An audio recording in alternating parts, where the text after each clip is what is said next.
Forgot to turn the mic on too. That's a good call right there. Elise was telling me back here too, CMA Fest 2024. This is like the downslope of it right now, right? Day 2, and we still got day 3 tomorrow, and then the Opry on Sunday too as well out there, Sunday morning country too.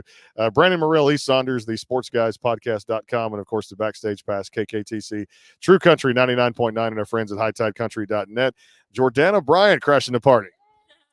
Hey, so good to see you guys. Good to see you in person. Well, Elise was talking about it there. Saddle up. Let's saddle up and talk all about it. Let's go. Yes, let's do it. So my new song Saddle Up just came out, and it's just a really fun, high energy country love song about someone who just really puts you first and makes you feel like the most important part of their life. I know a lot of people use that phrase, if he wanted to, he would, and this is my song, that's kind of about he wanted to, and he did. And I've been playing it on the road all year long. I am so excited that it's finally out, and I can't wait for everyone to hear it.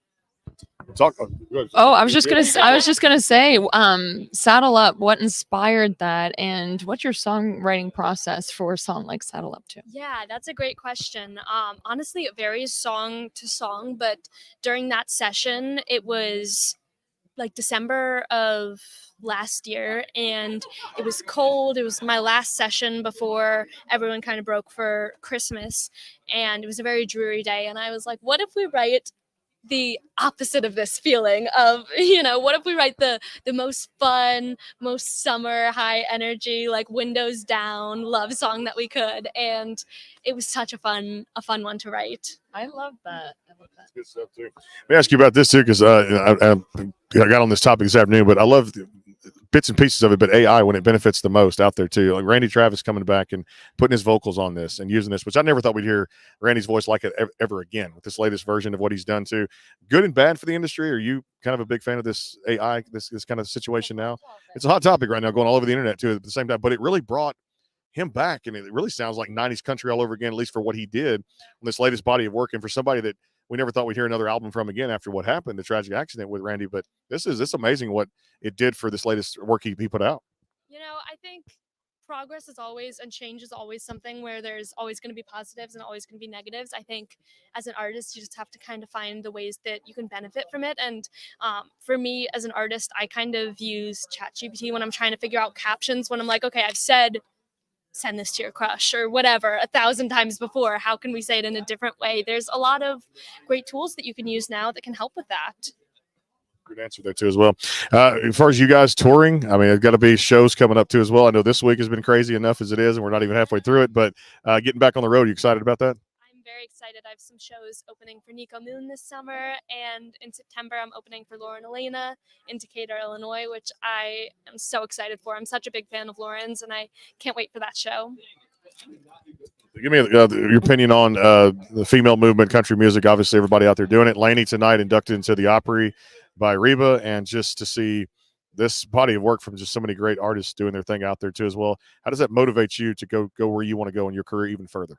Oh my gosh, it's so cool to see women like Lainey who are just absolutely crushing it, and it's very inspirational. Growing up, there were so many female artists that really inspired me, like Reba McEntire and Dolly Parton and Shania Twain, Carrie Underwood, and I think it's so inspiring to see women like that who are just staying true to who they are and creating a really special legacy.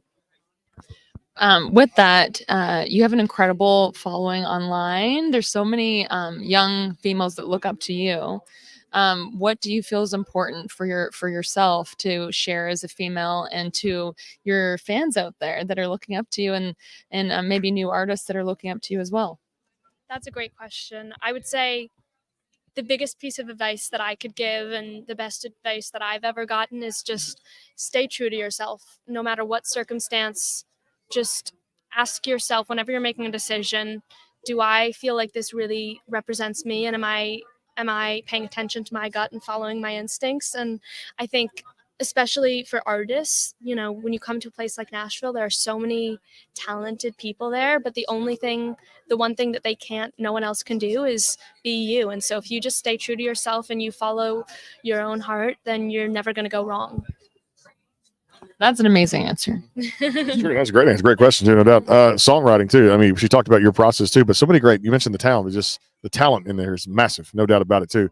Who's doing it for you, like on a playlist right now? Who's kind of the male artist, that female artist that's really just, you're listening to checking out some new sound, or maybe some songwriters, some people that are just really kind of in your league, in your ballpark right now? Who are you kind of most listening to? That's a great question.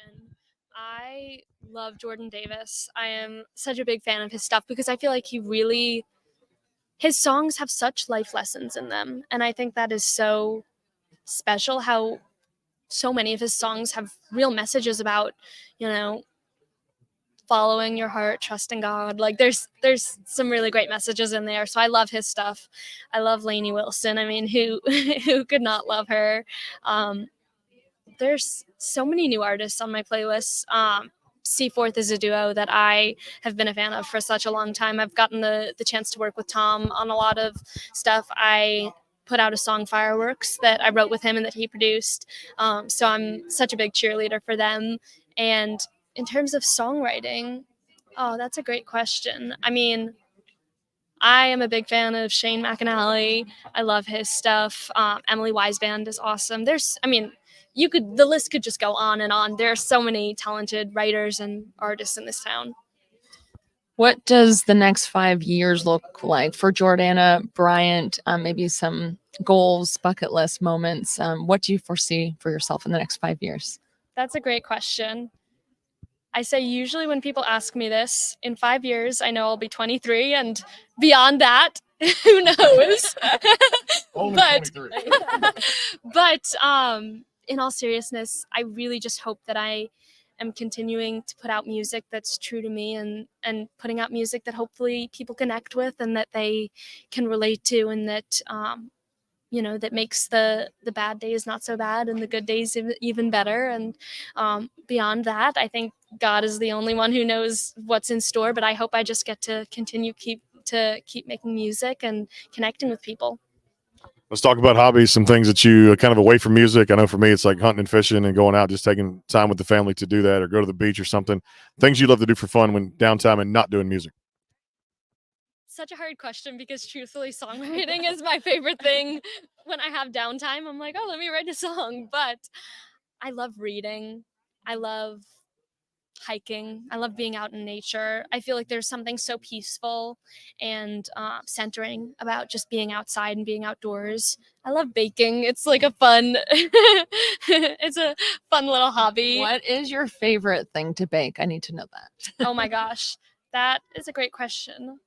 I don't know if I have a favorite thing to bake. I love doing cookies. Yes, cookies. But I also feel like no matter how many times I try to make them, they're never as good as Toll House. Yeah. So, but cupcakes, cakes, I don't know, fun little like cookie dough bites, like things that are like, I'm not the person who can be patient enough to do like a 5-hour recipe. I'm more into the 30-minute like Pinterest recipes. Yeah. I can relate. If she had an oven right now, we'd probably have to throw some in there too, because we haven't eaten much today. Where we're baking and ask you questions. Yeah.